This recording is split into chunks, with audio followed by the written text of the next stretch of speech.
Hello students, welcome to today's class. आज के class में हम लोग रेजोनेंस के बारे में सीखेंगे। लास्ट दो क्लासेस में हम लोगों ने इंडक्टिव इफेक्ट और इलेक्ट्रोमेरिक इफेक्ट के बारे में सीख लिया है।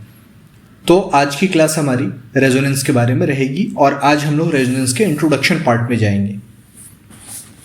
तो सबसे पहले हम लोग समझते हैं कि रेजोनेंस क्या होता है और ये कब आता है। तो रेजोनेंस क्या है? It is delocalisation of electrons, मतलब इलेक्ट्रॉन्स का डीलोकलाइज होना, एक जगह से दूसरे जगह पे जाना। कब? डीलोकलाइजेशन ऑफ एडजेसेंट, पास वाले जो ऑर्बिटल्स होंगे उनके बीच में इलेक्ट्रॉन, और वो ऑर्बिटल पैरेलल होने चाहिए। कौन से ऑर्बिटल? P orbital.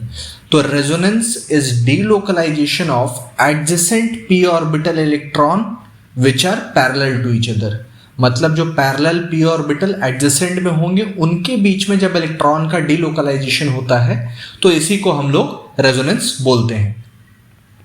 ठीक है, आगे देखते हैं हम लोग फिर।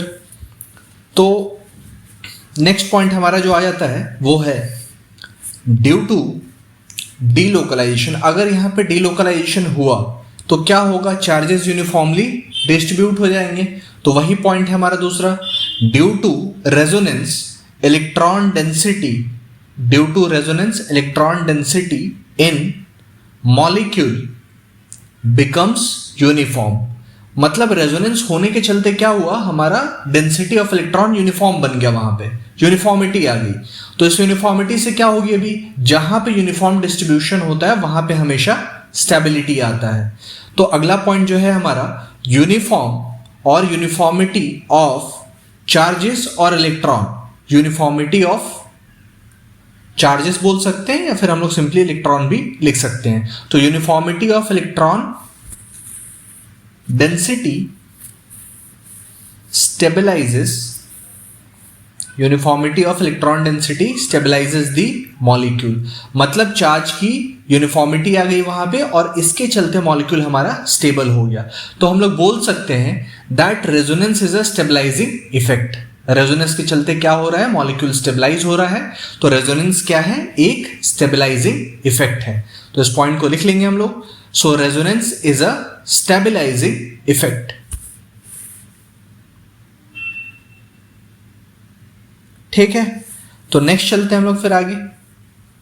तो ये 4 पॉइंट्स आपको ध्यान में रखने होंगे सबसे पहले। तो इसके बाद हमें समझना है कि कैसे हमें एक आइडिया होगा कि रेजोनेंस होने वाला है या रेजोनेंस हो रहा है। तो इसके लिए सबसे इंपॉर्टेंट पॉइंट जो आपको ध्यान में रखनी होगी वो ये है कि किसी मॉलिक्यूल का अगर एक से ज्यादा लेविस डॉट स्ट्रक्चर हो सकता है तो वहां पे रेजोनेंस होगा।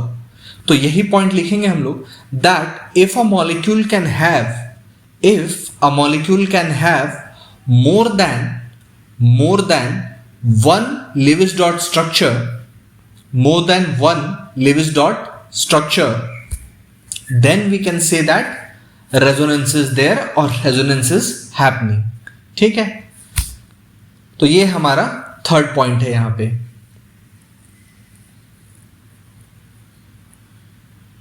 Clear?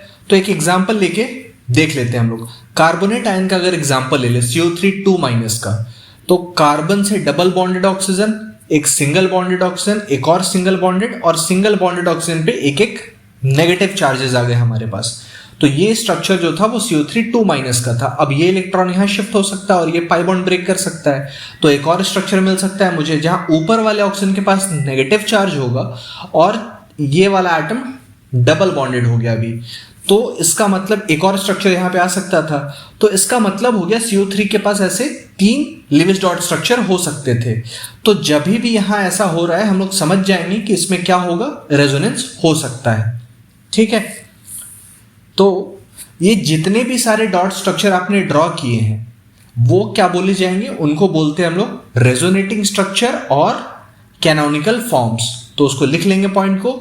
All the dot structures that can be drawn are called resonating structures or canonical forms। resonating structures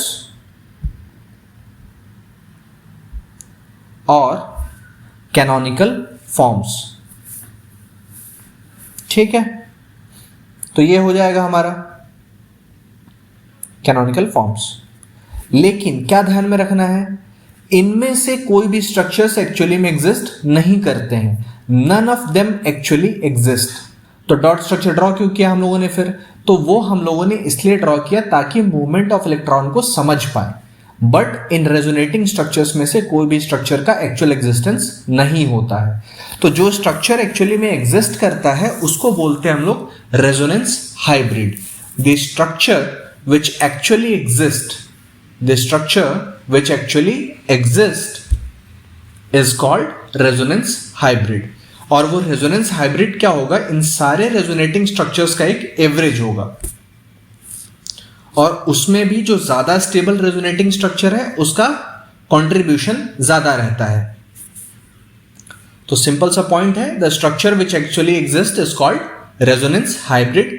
और इस रेजोनेंट हाइब्रिड का हम लोग dot structure plane of paper में ड्रॉ नहीं कर सकते हैं। Dot structure of hybrid can not be drawn in the plane of paper, या फिर पेपर पे सिंपली इसका डॉट स्ट्रक्चर ड्रॉ नहीं हो सकता है।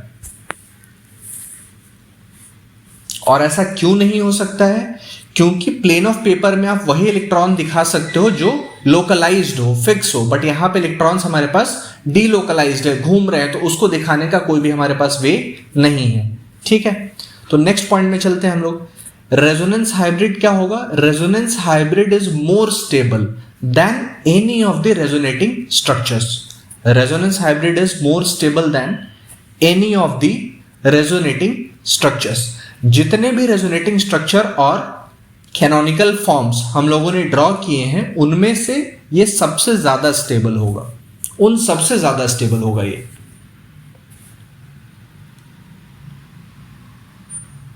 नेक्स्ट पॉइंट है हमारा फिर डिफरेंस ऑफ एनर्जी। अब स्टेबिलिटी में डिफरेंस है तो डिफरेंस ऑफ एनर्जी भी होगा वहां पे। जो ज्यादा स्टेबल होगा उसका एनर्जी लो होगा, जो कम स्टेबल है उसका एनर्जी ज्यादा होगा। तो यही हमारा अगला पॉइंट है, difference of energy between resonance hybrid and most stable resonating structure. Most stable resonating structure मतलब जितने भी रेजोनेटिंग स्ट्रक्चर्स थे उन सब में से भी जो सबसे ज्यादा स्टेबल है, most stable resonating structure is called resonance energy. मतलब आपके रेजोनेंस हाइब्रिड का जो एनर्जी है और मोस्ट स्टेबल रेजोनेटिंग स्ट्रक्चर का जो एनर्जी है, इन दोनों के एनर्जी का डिफरेंस जो हमारा है उसको बोलते हैं हम लोग रेजोनेंस एनर्जी। तो रेजोनेंस एनर्जी हमारी जितनी ज्यादा होगी इसका मतलब डिफरेंस उतना ज्यादा होगा, इसका मतलब रेजोनेंस हाइब्रिड की एनर्जी उतनी कम हो जाएगी। तो इससे हम लोग ये समझते हैं कि स्टेबिलिटी ऑफ रेजोनेंस हाइब्रिड और stability of molecule will be directly proportional to resonance energy। तो रेजोनेंस एनर्जी जितनी ज्यादा वो मॉलिक्यूल उतना ही ज्यादा स्टेबल होगा। तो यही पॉइंट है हमारा, that stability of molecule is directly proportional to resonance energy.